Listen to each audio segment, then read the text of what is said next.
नमस्कार, तुम्ही ऐकत आहात वेणुध्वनी 90.4 FM KLE कनसू. आज आहे जागतिक पर्यावरण दिन आणि या दिनानिमित्त आपल्यासोबत आहेत कॅप्टन नितीन धोंड, जे एक पर्यावरण प्रेमी आहेत, आणि सोबत एक्स मर्चंट नेव्ही कॅप्टन आहेत. ते 36 वर्ष त्यांनी जंगलावरती स्टडी केली आहे. त्यांचं प्रायव्हेट वाईल्ड लाईफ सेंच्युरी हे इंडियामध्ये पहिली आहे. रिसर्च सेंटर आहे. इको रिसॉर्ट त्यांनी सुरू केले, जे भारतामध्ये एक आहे आणि जगभरामध्ये 10 नंबरमध्ये एक रिसॉर्ट आहे. सध्या भीमगड वाचवण्यासाठी त्यांचा संघर्ष सुरू आहे. तर असे पर्यावरण प्रेमी माझ्या स्टुडिओमध्ये आहेत. सर, वेणुध्वनीच्या स्टुडिओमध्ये आपलं स्वागत आहे. नमस्कार. आज आपण पर्यावरण वाचवण्याबद्दल किंवा त्याच्यामध्ये आणखीन काय बदल करू शकतो आपण त्या संदर्भात बोलणार आहोत. तर सुरुवातीला जागतिक पर्यावरण दिनानिमित्त थोडीशी माहिती सांगून, म्हणजे यावर्षीची थीम काय आहे आणि काय आपण करायला पाहिजे त्याबद्दलचं थोडंसं सांगून मग आपण पुढे जाऊया. राईट. ह्या वर्षाची थीम माझ्या मते तरी should B J global warming आपण म्हणतो, that is the prime issue आत्ता, आणि त्याकडे सगळ्यांनी लक्ष देणं महत्त्वाचं आहे. कारण की आज सगळ्यांचं लक्ष वेगवेगळ्या ठिकाणी आहे. वेगवेगळ्या ठिकाणी जगामध्ये वेगवेगळ्या घटना घडत आहेत. पण ह्या पुढे येणाऱ्या वर्षामध्ये ज्या घटना होणार आहेत त्याच्याकडे आपलं लक्ष केंद्रित केलं पाहिजे. ग्लोबल वॉर्मिंग असं चालू राहिलं तर पुढच्या 30-40 वर्षामध्ये बांगलादेश मुख्य असा प्रदेश, म्हणजे सबस्टॅन्शियल प्रदेश, हा पाण्याखाली जाईल. बर. त्या लोकांचं पुढे काय होईल, किंवा मोठासा प्रदेश बांगलादेशमधला जो पुढे राहण्यासारखा राहणार नाही, त्या लोकांच्या रेफ्युजी तयार होतील. ग्लॅशियर्स मेल्ट होत आहेत. मी गेल्या वर्षी अभ्यासासाठी भाकरा नागल याच्यामध्ये गेलो होतो. बर. तर तेव्हा ग्लॅशियर्स एवढे मेल्ट झाले की आम्हाला जो सुका प्रदेश भाकरा नागलमधला बघायचा होता तो आम्ही बघू शकलो नाही. कारण जूनमध्ये नॉर्मली तिकडचं पाणी सगळ्यात कमी असतं, पण इतका तिथं हे ग्लॅशियर्स मेल्ट झाले की जून महिन्यामध्येच पाऊस सुरू व्हायच्या आधीच ते धरण भरायला सुरुवात झालं होतं. These are alarming. जर ग्लॅशियर्स मेल्ट झाले तर पुढच्या 30-40 वर्षामध्ये पाकिस्तानचं रेगिस्तान होईल. कारण की ग्लॅशियरचं जे पाणी येतं त्याच्यावरती 80% पाणी हे पाकिस्तानला ग्लॅशियर्स म्हणून येतं. आपल्या जवळचे हे 2 प्रदेश मोठ्या संकटात राहतील. आपणही संकटात राहू, कारण की गँजेसमध्ये 20% पाणी हे ग्लॅशियर्स मेल्ट होत आहे. हा आज जगापुढे सगळ्यात मोठा धोका आहे. छोटी छोटी आयलंड लाईक लक्षद्वीप किंवा इंडोनेशियातला मोठा प्रदेश हा पाण्याखाली जाईल. पण आज आपण ज्या विषयावरती जास्त चर्वाचरण करतोय किंवा ज्या विषयावरती आपण जास्त लक्ष देतोय आणि जगामध्ये सगळीकडे ज्या घटना चाललेल्या आहेत त्या कोणाचाही लक्ष या पुढे येणाऱ्या ह्या अतिकठीण परिस्थितीवरती नाहीये. बरोबर. तर ग्लोबल वॉर्मिंगच आपण म्हटलं तर आपण काय करू शकतो की आपण कमीत कमी carbon dioxide, release of carbon dioxide we can control. बरोबर. त्याला खूप प्रकार आहेत. आपल्या ज्या एनर्जी आपण जी वापरतो तो अजूनही भारतामध्ये कोलपासून तयार केलं जातं आणि त्याच्यापासून सगळ्यात जास्त कार्बन डायऑक्साईड रिलीज हा प्रदूषण झाला होतो. हे एका बाजूला आपण कार्बन डायऑक्साईड मोठ्या प्रमाणात तयार करतोय आणि दुसऱ्या भागात आपण जंगलं जी कार्बन डायऑक्साईड शोषून घेतात हे खराब करत चाललेलं आहे. ती जंगलं नष्ट होत आहेत. तर दोन्ही बाजूनी हा इफेक्ट आहे की कार्बन डायऑक्साईड आपण तयार करतोय, कार्बन डायऑक्साईड शोषून घेणारी जंगलं आपण नष्ट करतोय. हे आपण इमिडिएटली थांबलं पाहिजे. ह्याच बरोबर जितकं पाणी आपल्याला वाचवता येईल तेवढं पाणी वाचवलं पाहिजे, की ह्याच्या पुढे पाण्याचा तंटा होणार आहे. यासाठी ह्याच्या पुढे पाण्यासाठी युद्ध होणार आहेत. पण आत्ता पाणी कमी का वापरलं गेलं पाहिजे. हा एक साधा तुम्हाला विषय सांगतो जो आता आपल्या इथं ज्वलंत आहे, की इकडं कळसा भांडुरा नावाची 3 धरणं बांधली जात आहेत. ही 3 धरणं ही इको सेन्सिटिव्ह झोनमध्ये येतात. ही 3 धरणं पाणी तुमच्या वाईल्ड लाईफ सँक्च्युरीज म्हणजे 2 अभयारण्याला देतात आणि ह्या अभयारण्याचं इको सेन्सिटिव्ह झोन आणि एकूण जर तिकडचं जंगल बघितलं हे 1000 स्क्वेअर किलोमीटर आहे. आता पाण्याचा आणि ह्याचा संबंध काय, तर असं सांगितलं जातं की पाणी समुद्राला वेस्ट जातं, फुकट जातं. पण पाणी हे समुद्राला, नदीचं पाणी समुद्राला फुकट जात नाही. तर समुद्राच्या जाताना ही नदी डोंगरातून, आपल्या सह्याद्रीतून, आपल्या वेस्टर्न घाटमधून जो काय पालापाचोळा, कचरा, कुजलेले फळं, पानं हे जे समुद्राला घेऊन जातं, ह्यामुळे समुद्रामध्ये एक प्रकारचं समुद्री शेवाळ तयार होतं आणि हे समुद्री शेवाळ कार्बन डायऑक्साईड शोषून घेतं आणि हे जे शेवाळ शोषून घेतं हे जंगलाचं 1 किलो जंगल आणि 1 किलो हे शेवाळ, ह्यामध्ये शेवाळ हे 10 पट जास्त कार्बन डायऑक्साईड शोषून घेतं, ॲब्झॉर्ब करून घेतं. अच्छा.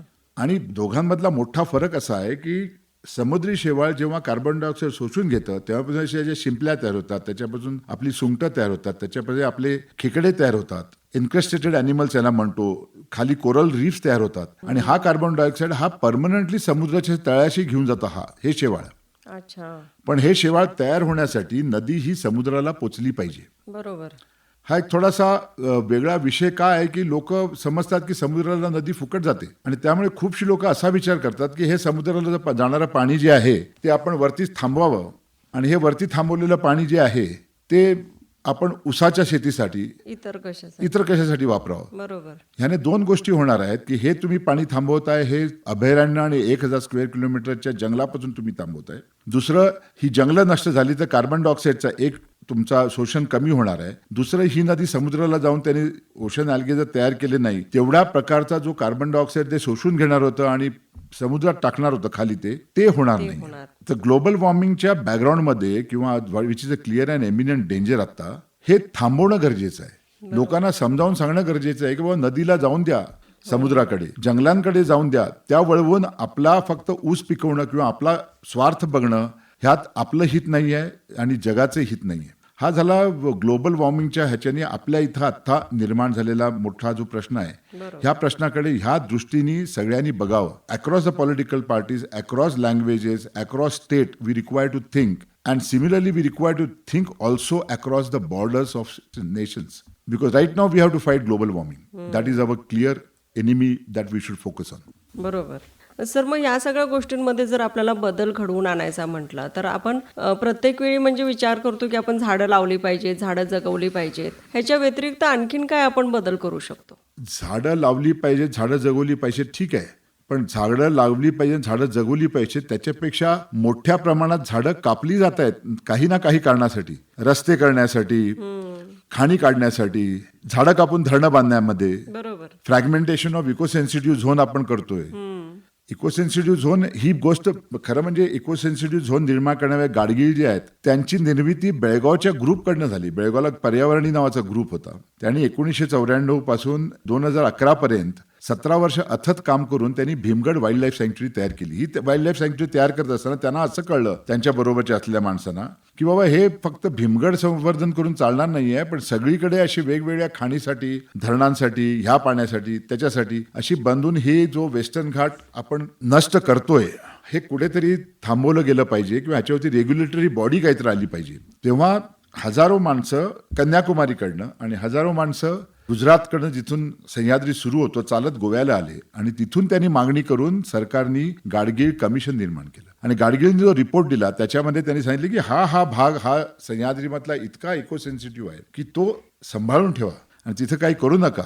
पण ज्या काही व्यक्तींना त्याचं एक्सप्लॉयटेशन करायचं होतं त्या व्यक्तींनी तो गाडगीळ रिपोर्ट येऊ दिला नाही. अच्छा. त्याच्यानंतर कस्तुरीरंगन आला. कस्तुरीरंगनला he was a nuclear scientist. त्याला त्यांनी एन्व्हायरमेंटल सायंटिस्ट सारखा विचार करून करायला सांगितलं आणि त्याला क्लिअर डिक्टेट होतं की बाबा 60% ह्यातलं इकोसेन्सिटिव्ह झोन आहे तो कमी करा.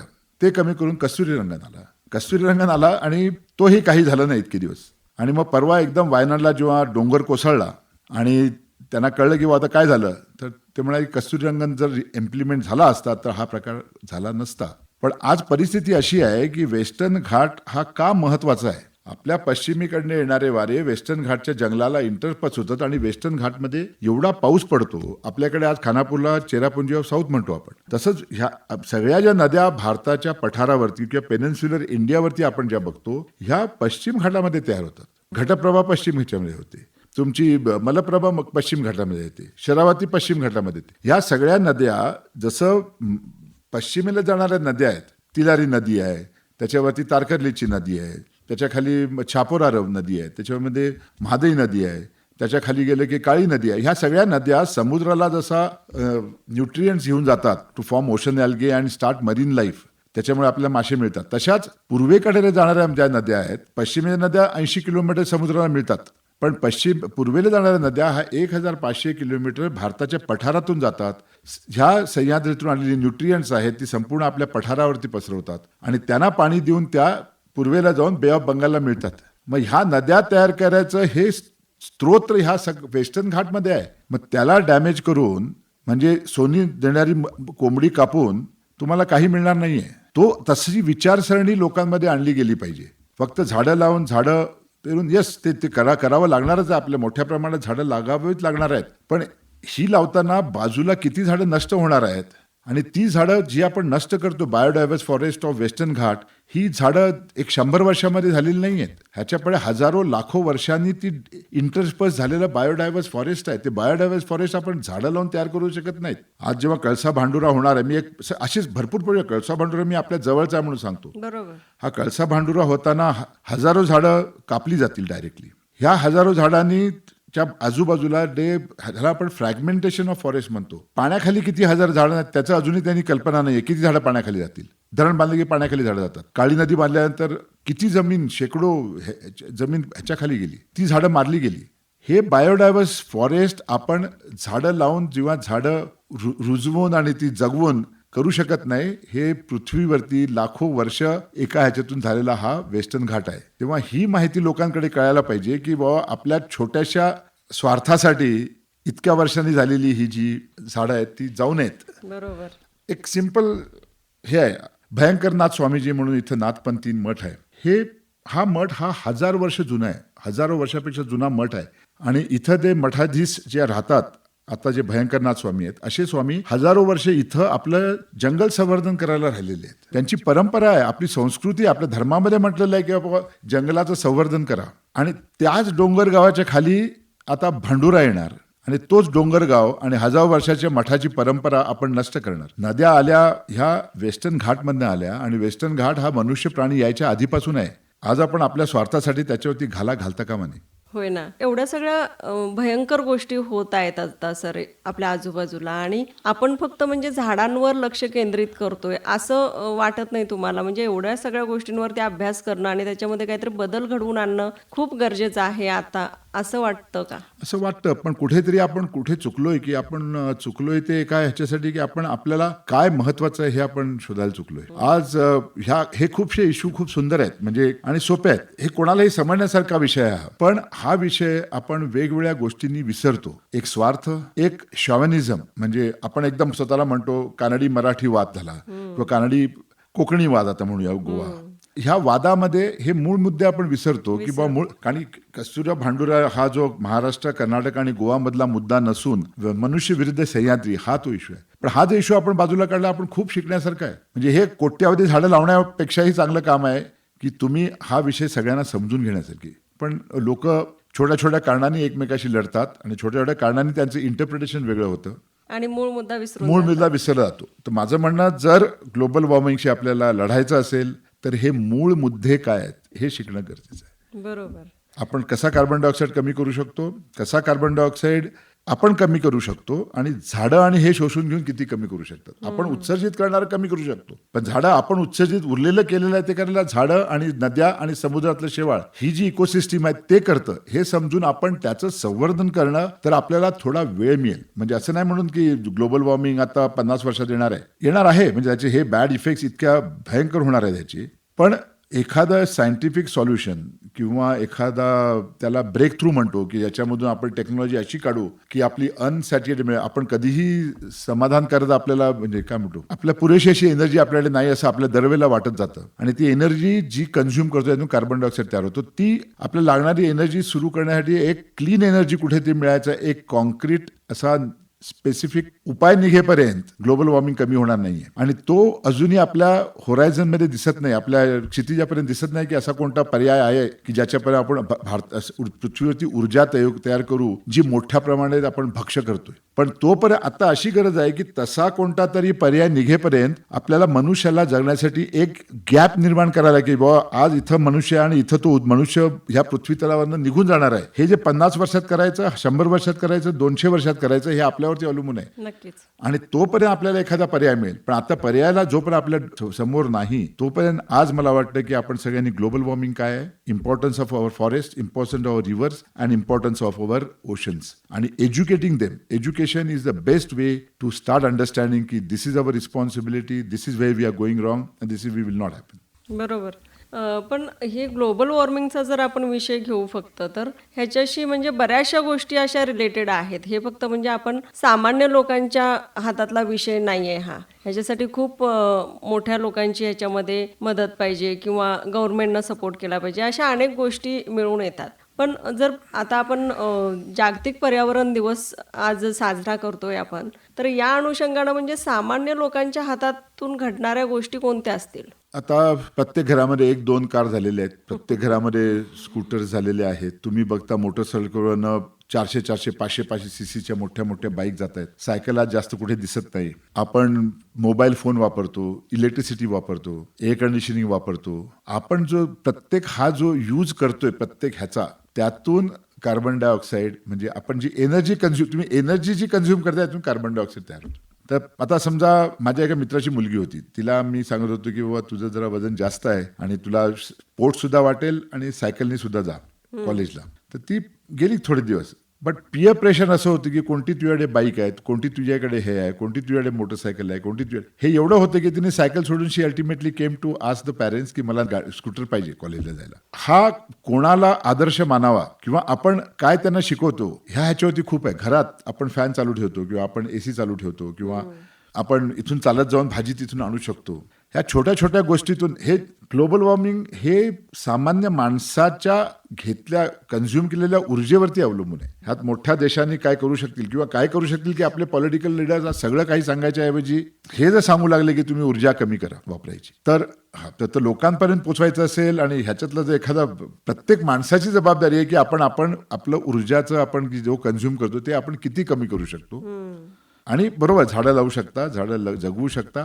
मोस्ट इम्पॉर्टंट झाडं एक सुद्धा झाड कापायला देऊ नका. बेळगाव मधलं 50% जंगल आणि अरण्य संपलेलं आहे आणि आता शेवटचा जो भाग आहे आपला सर्व हरित कणकुंबी, चोरला, तुमचं नेरसा, खानापूर, दॅट एव्हरग्रीन फॉरेस्ट ते जाणार आहे. अरे बाप. तर सामान्य माणसाला एवढंच करायचं की जागरूक राहा, तुम्ही एनर्जी कन्झम्पशन कमी करा, कार्बन डायऑक्साईड कमी होईल आणि कार्बन डायऑक्साईड ज्या शोषण करून तुम्हाला जगायला जास्त वेळ देणार आहे मनुष्य प्राण्याला ते खराब करू नका, नष्ट करू नका. होय ना. म्हणजे एवढ्या साध्या साध्या गोष्टी जर आपण लक्षात घेतल्या तर म्हणजे खूप सारा बदल आपण घडवू शकतो. आणि आपण म्हणतोच नेहमी की प्रत्येक कामाची सुरुवात ही आपण स्वतःच्या घरातून करावी, स्वतःपासून करावी. तर हे बदल घडवून आणले तर नक्कीच पर्यावरणाचा समतोल राखण्यासाठी थोडीशी मदत होईल. राखतात पाहिजे. सर, भीमगडचा एक विषय आहे की भीमगड वाचवण्यासाठी सध्या खूप संघर्ष सुरू आहे, तर त्या संदर्भात आपण काय सांगू? बेळगावला पर्यावरणी ग्रुप म्हणून होता. आम्ही गोव्यामध्ये 1989ला आम्ही असं बघितलं की गोव्यातला महादाई नदीचं खोरं जे आहे आणि तिकडचा जो भाग आहे हा भाग mining, monoculture, rubber plantation, quarrying work ह्यासाठी नष्ट होणार, ह्याखाली नष्ट होईल ही आम्हाला जी हे मिळाली आहे. म्हणजे आम्हाला वाटलं की हे होणार आहे म्हणून आम्ही आणि मी नव्हे पण खूप मोठे म्हणजे BNHS, Bombay history society, Rajendra Kerkar वगैरे ह्या लोकांनी मोठ्या प्रमाणात इन्फॉर्मेशन सरकारला प्रोव्हाइड केली. लोक व्हॉलेंटियर्स जंगलामध्ये जाऊन प्रत्येक स्क्वेअर किलोमीटरमध्ये किती कोणते प्राणी आहेत, किडी आहेत, पक्षी आहेत, हे ह्याचं करून गोव्याला 10 वर्ष लागली महादाई वाईल्ड लाईफ सँक्च्युरी तयार करायला. खूप लोकांनी त्याच्या अधिक प्रयत्न केले. I was a small part of it. तो झाला. तो 225 स्क्वेअर किलोमीटरचा आहे. तो होत असतानाच तो झाला. त्याच्यानंतर 1997-96च्या सुमाराला बेळगावमधला पर्यावरणी ग्रुप, ते खूपशे आता अजूनही ऍक्टिव्ह आहेत, त्यांनी असं बघितलं की जसं महादाई वाईल्ड लाईफ सँक्च्युरी झाली तशीच भीमगड वाईल्ड लाईफ सँक्च्युरी व्हावी. कारण it is a contagious forest. तिथं ज्या प्रकारचं जंगल आहे ते जंगल इथं आहे आणि ते सुद्धा त्याला सुद्धा ह्याचा धोका आहे की खाण येईल, क्वारी येतील, मोनोकल्चर येईल, people will buy private land, real estate येईल. सो तो सुद्धा सुरक्षित ठेवला पाहिजे. त्यासाठी त्यांनी 1997 ते 2011 14 वर्ष अथक प्रयत्न केले. नायला कोयलो म्हणून आहेत इकडच्या, कर्नल सैनी आहेत, Lingraj Jangjampi, I can take the names, Amrit Chirantimath, Chhotu Ajgaonkar, Dilip Kamat, Shivajirao Kaganikar, ही नोंद नावं आहेत. अशा लोकांनी त्या जंगलामध्ये जाऊन ते संपूर्ण पिंजून काढून एवढी इन्फॉर्मेशन तयार केली आणि त्यांचे लीडर होते जनरल सरदेशपांडे. जनरल सरदेशपांडे जेव्हा रिटायर झाले तेव्हा ते आले आणि ह्या ग्रुपचं नेतृत्व त्यांनी केलं. ह्या सगळ्यांनी मिळून तरी पण त्यांना 14 वर्ष लागली की हे अभयारण्य तयार झालं. मग अभयारण्य तयार झाली, त्याबद्दल इको सेन्सिटिव्ह आणि रिझर्व्ह फॉरेस्ट वगैरे येतात. हे सगळं करून ह्या 2 सँक्च्युरीमुळे जवळजवळ 1000 स्क्वेअर किलोमीटरचं असोसिएटेड फॉरेस्ट आहे. आता फक्त हे जंगल वाचवणं हा एक आहे, पण हे जंगल का वाचवायचं? तर आता लोकांना वाटतं काय की वाघांपेक्षा आमचा प्राण मोठा नाही काय. सापांपेक्षा आम्ही हे नाही का, किंवा ह्या जंगलाचं गेलं काय, जंगलाचं काय, आम्हाला शहरीकरणामध्ये आम्हाला लागणारा पाण्याचा प्रश्न आहे. पण ही जंगलं पाऊस तयार करतात म्हणून तुम्हाला पाणी येतं, आणि ही नष्ट होऊ नयेत म्हणून त्यांना अभयारण्य केलेलं आहे. नाही तर आता ही लोकांनी नष्ट करून टाकली असती, ज्याप्रमाणे बाकीचं फॉरेस्ट सगळ्या ठिकाणी राहील. तर असा हा भीमगड प्रदेश आहे. ह्याच्यामध्ये हा प्रदेश हा लाखो वर्षांनी आणि कोट्यावधी वर्षांच्या इव्होल्युशन आणि ह्याच्यातून तयार झालेले हे अरण्य आहे, वेगळ्या पद्धतीचं अरण्य आहे. तर संघर्ष असा आहे की तुम्ही ह्या भीमगड वाईल्ड लाईफ सँक्च्युरीला जाणाऱ्याचं जी मेन आर्टरी आहे भंडुरा, त्या भंडुऱ्यावरती तुम्ही ते बांध करतायत. महादाईवरती सुद्धा होतोच आहे, भंडुऱ्यावरती सुद्धा बांध होतोय, आणि हे बांधाचं पाणी ते घेऊन चाललेत तिथून. आता तुम्हाला बांध करून तिकडच्या लोकल लोकांना पाणी द्यायचं असेल तर ह्या नदीच्या खाली कर्नाटकामध्ये वस्ती नाही, आपल्या राज्यामध्ये वस्ती नाहीये, पण हे पाणी हे अभयारण्य जर गेलं, त्यांनी पडलेल्या पावसामुळे सगळे पाऊस, पण हे पाणी थांबवून जर तिथून इथून 100 किलोमीटर दूर तुम्ही धारवाडच्या शेतकऱ्यांना देणं सुद्धा मला मान्य आहे, पण त्या ऊसाच्या लागवडीसाठी घेऊन जाणं आणि हे जंगल नष्ट करणं, ह्यासाठी हा संघर्ष सुरू आहे की हे धरण येऊ देऊ नका. हे धरण येते, हे त्याच्यामध्ये 3 मुद्दे आहेत त्यांचे. It is in eco sensitive region 1 which Gadgil, Kasturirangan as well as Indian Institute of Science Bangalore, Indian Institute of Science बेंगलोरचा आत्ताचा अभ्यास आहे. त्यांनी गेल्या 40 वर्षातले डॉक्युमेंट घेऊन हा केलाय. इको सेन्सिटिव्ह झोन आहे, इथं काही करू नका. इथं तुम्ही काय कराल तर तुम्ही ज्या ऑब्जेक्टिव्ह होत्या की एक environmental security, temperature security, water security, यासाठी ही अभयारण्य तयार केली, आणि त्या अभयारण्याच्या बाहेर असलेल्या इको सेन्सिटिव्ह रिजनमध्ये तुम्ही हे काही धरणं बिरणं केलीत तर ह्या सगळ्या सिक्युरिटी जाणार. ह्याच्या पुढे होणारा जो वाईट परिणाम आहे तो एक परिणाम काय झाला की direct deforestation and fragmentation of forest of Bhandura region, that is Khanapur taluka. Next is when the water is stop it doesn't go down. त्याला पेरेनियल फ्लोज आहेत आणि ते वर्षभर वाहत राहतात, म्हणून हे जंगल सर्व हरित आहे, वर्षभर ते एव्हरग्रीन राहतं, अदरवाईज इट्स इन ट्रॉपिक्स. असं फॉरेस्ट तुम्ही डॅमेज करू नका. आणि तो हा शेवटचा पर्याय पाहिजे तुम्हाला की पाणी तुम्हाला पाहिजे, हा शेवटचा पर्याय पाहिजे. आज जिथं हे पाणी घेऊन चाललेत, तर वाईट का वाटत, जिथं हे पाणी घेऊन चाललेत त्या भागामध्ये ऑलरेडी त्या खोऱ्यामध्ये मलप्रभेच्या खोऱ्यामध्ये 9 साखर कारखाने आहेत, 1 लाख हेक्टर शुगर प्लांटेशन आहे, वॉटर गझलिंग प्लांटेशन. एक कारखाना आता कन्स्ट्रक्ट होतोय, म्हणजे तो सुरू होणार थोड्या दिवसामध्ये, आणि 9 कारखान्यांना परवानगी द्यायच्या तयारीत सरकार आहे. मग ह्या असं जर तुम्ही जे वॉटर गझलिंग प्लांट म्हणजे शुगर प्लांट जो आहे तो एवढ्या मोठ्या प्रमाणात तुम्ही तयार करता, तिकडे डिस्टिलरी आणि शुगर फॅक्टरी तुम्ही येऊ देता, तिथे तुम्ही सॉफ्ट ड्रिंकच्या कंपन्या आणू शकता की जे पाणी घेत आहेत, मग पाण्याचं शॉर्टेज आहे कुठे? आमचं म्हणणं असं नाही की शुगर फॅक्टरीज नकोत, शुगर फॅक्टरी आज तिथं आहेत, पण त्या राहिल्या पाहिजेत. कारण प्लांटेशन आहे तर शुगर फॅक्टरीज आहेत, आणि तो आपला आता इकॉनॉमी आपली झालेली आहे, आपला बाणा आहे तो अर्थशास्त्राचा, त्या जगल्या पाहिजेत. तर त्यासाठी सगळे बाकीचे उपाय आहेत. जंगलातून पाणी आणून त्यांना देणं हा एकच उपाय नाही आहे, एवढे मोठे उपाय आहेत. पहिला एक गोष्ट की सरकार खोटं बोलते की त्यांना प्यायला पाणी पाहिजे, दादांत खोटं आहे, आणि हे सगळ्या माणसांनी ओळखलं पाहिजे. हे कानडी लोकांचं पाणी आहे, कर्नाटकाचं पाणी आहे, गोव्याचं पाणी असं नाही, हा बेळगावचं पाणी आहे किंवा असं तुमचं पाणी असं नाही, हे पाणी जंगलाचं आहे, आणि हे तुम्ही खोटं बोलून घेऊन जाऊ नका. तुम्हाला शेतीला पाहिजे म्हणून मागून घेऊन चला, पण तुम्ही पिण्याचं पाणी म्हणून तुम्ही ऊसाच्यासाठी तुम्ही पाणी घेऊन जात असाल आणि जंगलाचा नाश करत असाल तर तो मगाशी सांगितलं त्याप्रमाणे सोन्याची कोंबडी कापल्यासारखं आहे.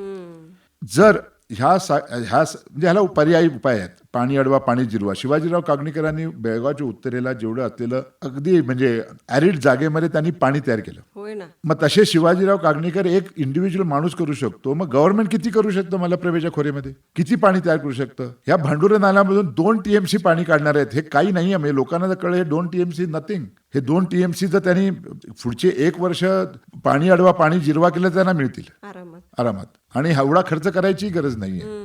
तेव्हा हा संघर्ष जो चालू आहे, हा संघर्ष आम्हाला लोकांपर्यंत ऍक्च्युली इन्फॉर्मेशन पोहोचवणं हाच संघर्ष आहे. एक तर जे लोक पाणी मागतायत त्यांच्यासाठी आम्ही संघर्ष करतो असं विचार करायला हरकत नाही, कारण की नवलतीर्थ धरण जे आहे आणि त्याच्यावरती ही सगळी ऊसाची शेती होते, किंवा त्या ह्याच्यावरती एवढे ऊसाची हे जे कारखाने आले, त्याला 80% पाणी हे खानापूरमधून येतं, आणि तो पाऊस खानापूरमध्ये पाडणारं जंगल तुमचं भीमगड वाईल्ड लाईफ सँक्च्युरी आहे.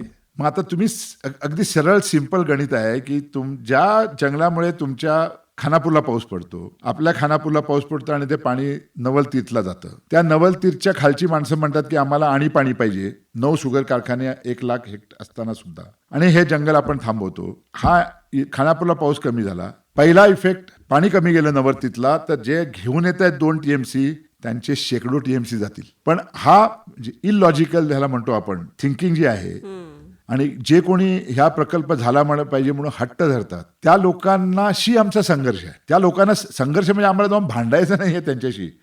भांडून कोणतेही प्रश्न संपत नाहीत. पण तुम्ही बसा, तुम्ही ऐका, तुम्ही चर्चा करा. एक सिंपल आहे, तुम्हाला पाण्याचं पाणी पाहिजे म्हणतात हुबळी धारवाडला काय, पण 80 किलोमीटरची लाईन तुम्ही हिडकलवरनं पिण्याची पाण्याची गरज असताना आज हिडकलमधनं पाणी घेऊन जाऊन धारवाडला घेऊन चाललेले आहेत. ते प्यायला घेऊन चाललेत की इंडस्ट्रीला घेऊन चाललेत? इंडस्ट्रीला घेऊन चाललेत. तुम्हाला पाण्याची गरज आहे ना, मग ती पाण्याची घ्या.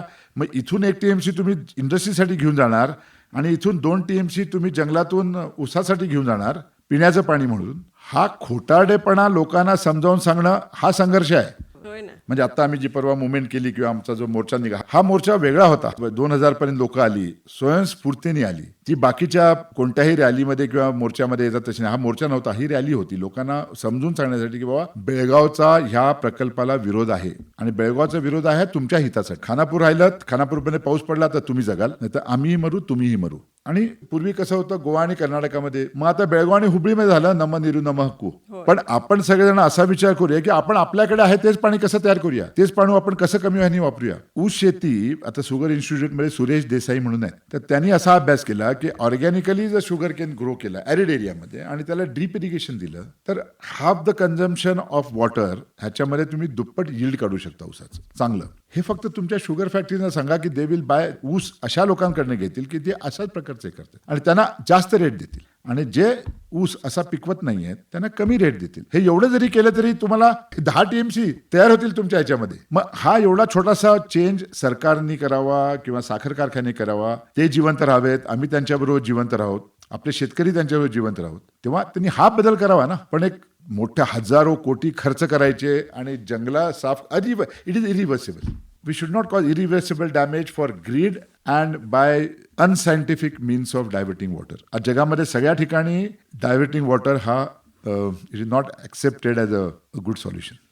सर, खूप महत्त्वाची माहिती एकंदरीत आपण दिलीत आता, कारण एवढा मोठा विषय आहे आणि अगदी छोटेसे बदल आपण जर केले याच्यामध्ये तर खूप काही होऊ शकतं, असंही ह्याच्यातून एक उत्तर मिळालं. एकंदरीत आज जो आपला जागतिक पर्यावरण दिन आहे त्यानिमित्त आपण आपल्या लिस्नरना काय मेसेज देऊ? ऊर्जा कमी वापरा, झाडांना जगून द्यात, जंगलांना जगून द्यात. जितकं पाणी कमी वापरता येईल तेवढं कमी वापरा. बोरवेलचं पाणी तुम्हाला मिळतं म्हणजे ते पाणी तुम्हाला अखंड अवेलेबल असं नाही आहे. बोरवेलचं पाणी हे हजारो वर्षाच्या ॲक्विफरनी तयार झालेलं असतं. त्या रिचार्ज करा, कारण तुम्ही फक्त उपसत राहिलात तर तुमचं वॉटर टेबल खाली जात राहील. जेवढं खाली जाईल तेवढं तुम्हाला उचलायला ऊर्जा लागेल. आणि कचरा जाळू नका. बेळगावला तुम्ही सकाळी, म्हणजे बेळगावच्या लोकांना सांगायचं झालं तर बेळगावच्या सगळ्या रस्त्यावरती आज जसं हिंदी मूवी दाखवतं तसं धूर निघतो, म्हणजे धुका आणि गाणं म्हणत रोमॅन्टिकली लोक फिरतायत, तसं सकाळी लोक त्या जळत्या कचऱ्यामधून फिरतात. पण त्याला आपण ऑब्जेक्शन घेत नाही. कार्बन डायऑक्साईड तुमच्या समोर ह्याच्यामध्ये चाललेलं आहे ॲटमॉस्फिअरमध्ये, तेव्हा असं ह्याला इग्नोर करू नका. असं तुम्ही जर राहिलात आणि जर सगळं विसरून सायंटिफिकरित्या तुमच्या प्रॉब्लेमचा उलगडा कसा होईल, की पर्यावरण न नष्ट करता तुम्ही कसं पाणी करू शकाल, तुम्ही सायंटिफिकली कसा विचार करू शकाल, हे सगळं करावं असं माझा एक हे आहे. आणि आज तुम्ही मला बोलवलं याबद्दल धन्यवाद. पण मला आणि एक सांगायची, फक्त ती बेळगावकरांना सांगायची आहे. म्हणजे बेळगावमध्ये मी राहतो आणि मी या आजूबाजूला बघतो. तर बेळगावमध्ये ऑक्टोबरमध्ये पाऊस संपला, साधारणपणे नोव्हेंबर डिसेंबरमध्ये जेव्हा झाडं सुकायला तयार होतात तेव्हा कचरा पडतो. हा कचरा सगळ्या ठिकाणी तुम्ही जाल तर हा ठिकठिकाणी जाळला जातो. म्हणजे खूप ठिकाणी वेळेला घरासमोर घरातला कचरा आणून बाहेर जाळतात. मी सांगितलं मगाशी पर्यावरणाचा कार्बन डायऑक्साईड हे सगळं आपण विसरून जाऊ. पण हा कचरा जाळताना आतमध्ये जे त्याच्याबरोबर प्लॅस्टिक जळतं, ह्या प्लॅस्टिकमधून कार्सिनोजेन म्हणजे तुम्हाला कॅन्सर देणारे गॅसेस, वायू तयार होतात. आणि तुम्ही ज्याप्रमाणे जसं काय असं मिस्टीमध्ये धुक्यामध्ये तुम्ही फिरताय तेव्हा तुम्ही सकाळच्या फिरताना तुम्ही तो जो वायू आहे किंवा तो गॅस आहे that you are inhaling. So primary whenever you look at a burning कचरा, जळणारा कचरा, प्लीज त्या लोकांना थांबून सांगा तुम्हीही कॅन्सर घेऊ नका आणि आम्हालाही कॅन्सर दान देऊ नका.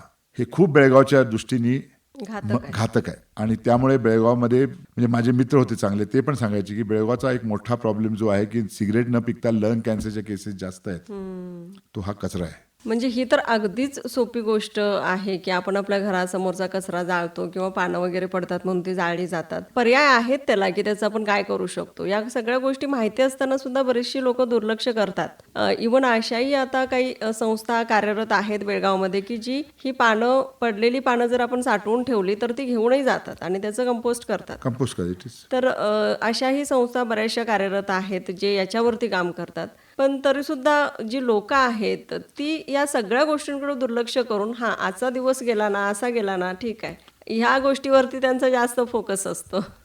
तर प्रत्येकानं ही साधी सोपी गोष्ट मला वाटते लक्षात घेऊन किंवा घरच्या घरी आपण कंपोस्ट करू शकतो याविषयी बरीचशी माहिती आपण ऐकतो, वाचतो आणि सांगितले जातात. बऱ्याच ठिकाणी त्याचे वर्कशॉपही आहेत की कसं आपण बनवलं पाहिजे. तर या सगळ्या गोष्टी माहिती असताना सुद्धा आपलं जे दुर्लक्ष होतं ते थोडंसं कमी केलं पाहिजे. आणि ते म्हणतात ना की काही नियम आपल्यावरती लादल्याशिवाय आपण या गोष्टी सिरियसली घेत नाहीत. म्हणजे जसं गव्हर्नमेंटकडून काही नियम लागू झाले तर आपण थोडंसं सिरियस घेतो त्या गोष्टीला. पण आपल्याला स्वतःच नियम लावले पाहिजेत असं मला एक वाटतं, छोटंसं मत माझं. नाही, तुमचं मत बरोबर आहे, पण नियम असा आहे की कचरा जाळणं हा गुन्हा आहे. होय ना. कचरा जाळणं हा गुन्हा आहे. तो नियम आहे, पण आपण नियम पाळत नाही आणि तोच एक भाग आहे, आपण नियम पाळत नाही. शेवटी जाता आणखीन एक प्रश्न सर की आजच्या पर्यावरण दिनानिमित्त बरीचशी लोक कॅम्पेन करतात, रोपं लावतात, झाडं लावतात आणि एक एकट्यानं मग माहिती नसतं की आपण कुठलं झाड लावलं पाहिजे. तर निसर्गाच्या दृष्टिकोनातून सगळ्या गोष्टीचा विचार करत आपण कोणती झाडं यावेळी लावली पाहिजेत? आपण अशी झाडं लावली पाहिजेत ती आपल्या भागामध्ये आपल्या भागामधली आहेत, जगतील. गुलमोहर हा आपल्या भागातला नव्हे, आपण जे आपलं छान झाड दिसतो. अच्छा अच्छा. तशाच पद्धतीने आपल्याकडे हल्ली अकॅशिया आणि युकॅलिप्टस सुद्धा लावण्यात झालेलं आहे. म्हणजे किंवा हल्ली एक्झॉटिक काही खूप मिळायला लागले आहेत झाडं लावणं एक पार हे असतो, झाडं जगवणं हा दुसरा भाग असतो. नक्कीच. जी आपल्या भागातली झाडं नाही आहेत ती झाडं जगवणं खूप कठीण असतं. पण आपल्या भागातली जी झाडं आहेत ती तुम्ही लावलीत तर ती ह्या भागातली ती रुजतात तिथे. बरोबर. त्यामुळे तुम्हाला जास्त सक्सेस पाहिजे असेल की तुम्ही जी झाडं लावताय ती जास्त जगली पाहिजेत आणि मॉर्टॅलिटी रेट कमी असावा तर तुम्ही लोकल शोधा. आपल्याकडे आपल्या वेस्टर्न घाटमध्ये जी झाडं आहेत त्या झाडांचे प्रकार तुम्ही लावा आणि ते खूप उपयोगी आहेत. रिठा आहे, शिकेकाई आहे, फणस आहे किंवा फणस वगैरे आपण लावतो. अशा पद्धतीचे आपल्या भागातले आंबा आहे किंवा इव्हन करवंदाची झाडं लावा, आपल्या भागातली झाडं लावा. आम्ही असा एक आमचं माझे रिसर्च सेंटर आहे त्याच्या थ्रू आम्ही ही झाडं देतो, कोणाला पाहिजे त्यांना आम्ही फुकट सुद्धा देतो. इथं जनरल सरदेशपांडे आहेत, त्यांच्या नावाने नायला कोयलो यांनी जनरल सरदेशपांडे सह्याद्री संवर्धन संस्था म्हणून उचवड्याला त्यांनी सुरू केली आहे. त्यासुद्धा ह्या प्रकारच्या झाडं तुम्हाला अवेलेबल करून देतात. त्यांच्या नावाने ही मेमोरियल, त्यांनी ह्या भागासाठी एवढं काम केलं त्याच्यासाठी हे केलं, तिथे सुद्धा तुम्हाला ही झाडं मिळू शकतात. किंवा फॉरेस्ट नर्सरीमध्ये सुद्धा अशा प्रकारे तुम्हाला झाडं मिळतात. मग खूप तिने एकदा मध्ये सांगितलं, मला आवडलं की ती म्हणाली की रिठा आणि शिकेकाई लावावी. आपण आज काय करतो की मिथेन, म्हणजे जो मिथेन जेव्हा सांडपाणी जेव्हा येतं ते मिथेनमधून जो भाग येतो तो मिथेन जर आला तर मिथेन हा कार्बन डायऑक्साईडपेक्षाही जास्त वाईट गॅस आहे. आज आपण आपल्यामध्ये साबण वापरतो, वेगवेगळ्या प्रकारचे शॅम्पू वापरतो आणि हे आंघोळ किंवा तुमच्या न्हाणीमधनं किंवा बाथरूममधनं जाऊन ते तुमच्या सेप्टिक टँकमध्ये जातं किंवा तुमच्या ह्या सिस्टीममध्ये जातं. It slows the process of aerobic degradation, म्हणजे मिथेन न करता तो व्हावा अशा प्रकारचं आहे. त्यामुळे याचे बॅक्टेरिया, चांगले बॅक्टेरिया मारले जातात किंवा ही सिस्टीम तुमची फेल होते सेप्टिक टँकीची आणि त्यामध्ये आपण केमिकल घालतोय बाहेरचे. त्याऐवजी तुम्ही रिठ्याचं पाणी करा आणि त्याचं साबण लावून त्याचं तुम्ही करा, तुमच्या त्वचेवरती फरक पडणार नाही. शिकेकाई काही तुमच्या डोक्याला लावा, तुम्हाला शॅम्पू आणि कंडिशनर काही लावायची गरज, हे नॅचरल गोष्टी आहेत. अशी जरी झाडं तुम्ही लावलीत म्हणजे तरी आहे. तर त्या प्रकारच्या झाडीचं तिने आता तिथं त्यांनी हे केलेले आहेत, रोपं तयार केलेली आहेत. तर अशा प्रकारची झाडं लावा की त्याचा उपयोगही आहे आणि ती बायोडायव्हर्स आहेत. एकाच पद्धतीची झाडं एकत्र लावू नका, तर तशा प्रकारची झाडं लावा जी आपली आहेत, आपल्या भागातली आहेत. आज इथं काश्मीरवरून ॲपलचं झाड आणून लावलं किंवा इंडोनेशियातून डुरियनचं झाड आणून लावलं. आपल्याकडे तोच मोठा हे झालेला आहे की प्लांटेशन आणि झाडं लावायच्या दृष्टीने अकॅशिया आणि युकॅलिप्टस आणि पाम ऑइल हे लावण्यामध्ये आपण एवढी जमीन खराब केलेली आहे. ही झाडं आपली नाहीत. पूर्वी काय होतं, जंगल कापलं, बायोडायव्हर्स जंगल कापलं की ते परत उगवायला वेळ लागतो. ते उगवतं आपल्यापण, पण त्या जागेमध्ये ही झाडं लावली की ती वर्षभर ग्रीन असतात. That is not a evergreen forest. पण ती वर्षभर एव्हरग्रीन असताना ती जमिनीतून एवढं पाणी ओढून घेतात की पाणी तयार करायची ती पाणी डिप्लीट करतात. दुसरं, ह्या झाडांचं फळ कोणताही प्राणी खात नाही, ह्या झाडाचं पान कोणताही प्राणी खात नाही. ह्याची पानं पडतात, ह्याचे फळ पडतात, त्या ॲसिडिक असल्यामुळे खालचे जे मायक्रोबियल ॲक्टिव्हिटी असते ती नष्ट होते, जमिनीची धूप होते. आज जो 40% नवलतीत चिखलाने भरलंय, ह्याचं कारण की मलप्रभेच्या ह्याच्यामध्ये मोठ्या प्रमाणामध्ये डिफॉरेस्टेशन करण्यात आलं, बायोडायव्हर्स फॉरेस्ट काढून टाकण्यात आलं. आणि अशा प्रकारचं प्लांटेशन जे आहे, दिस इज कॉल्ड एज मोनोकल्चरल प्लांटेशन. हे मोनोकल्चरल प्लांटेशन करू नका. आणि मोनोकल्चर झालं तर जमीन लूज होते, तिकडून निघून जाते, त्यातले न्यूट्रिएंट निघून जातात आणि त्यातनं तुम्हाला तुमच्या धरणामध्ये घट होते. म्हणजे 40% म्हणजे 10 TMC पाणी नवलतीरचं चिखलामुळे गेलेलं आहे. आणि 2 TMC आम्ही आणि जंगलं कापून ते आणणार आणि त्या कापलेल्या जंगलांमुळे आलेला चिखल हे आणि इकडचं चिखल वाढवणं, म्हणजे तिकडचं 2 TMC कमी झालं. तर हे 2 TMC असं घेऊन जाण्यामध्ये काही अर्थ नाही. तुम्हाला वाटतं मी परत त्या प्रश्नाला येतोय, ह्या सगळं इंटर रिलेटेड आहे. प्लांटेशन चुकलेलं आहे, झाडं लावणं चुकलेलं आहे. बरोबर. खूप सविस्तर अशी माहिती सर तुम्ही दिलेली आहेत आणि बऱ्याचशा गोष्टी बदल घडवून आणला ज्याच्यामध्ये, तर खूप काही वेगळं असं आपल्याला पर्यावरण बघता येईल आणि त्याची सुरुवात मला वाटतंय करावी लोकांनी. आजचा हा जो दिवस आहे जागतिक पर्यावरण दिन, यानिमित्त थोडंसं या सगळ्या ज्या गोष्टी आहेत त्या विचारात घेऊन त्या कृतीमध्ये आणाव्यात. फक्तच विचार करून चालणार नाही, तर ते प्रॅक्टिकली आपण केलं पाहिजे, तरच कुठंतरी फरक दिसून येईल. आणि तुम्ही या महत्त्वाच्या टॉपिकवरती बोलण्यासाठी आम्हाला वेळ दिलात सर, त्याबद्दल थँक्यू सो मच. नाही, तुम्हाला तुमचे धन्यवाद, कारण की तुम्ही आम्हाला एक थोडी वाचा दिलीत. ह्या पर्यावरण दिवशी लोकांपर्यंत पोहोचायची तुम्ही जी वाचा देताय, तेव्हा धन्यवाद. Thank you sir.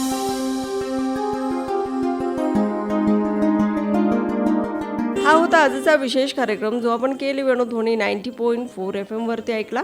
कॅप्टन नितीन धोंड आपल्यासोबत होते, जे एक एक्स मर्चंट नेव्ही कॅप्टन आहेत. पर्यावरणावरती खूप अभ्यास त्यांनी केलेला आहे, जो आपल्याला कार्यक्रम ऐकल्यानंतर समजून आला असेल. तर थोडासा बदल करून आपणही आजपासून एक संकल्प करून पर्यावरण वाचवण्यासाठी प्रयत्न करू, असंच मी म्हणेन. आणि याचसोबत मनीषा निरोप घेते. मी पुन्हा येईनच एका नवीन कार्यक्रमामध्ये तुम्हाला भेटण्यासाठी, पण तोपर्यंत तुम्ही ऐकत राहा वेणुध्वनी 90.4 FM KLE कनसू. नमस्कार. ಧ್ವನಿ ಧ್ವನಿ ಇದು ನಮ್ಮ ಧ್ವನಿ ಕೇಳಿ ಕನಸು ನನಸದ ವೇಣು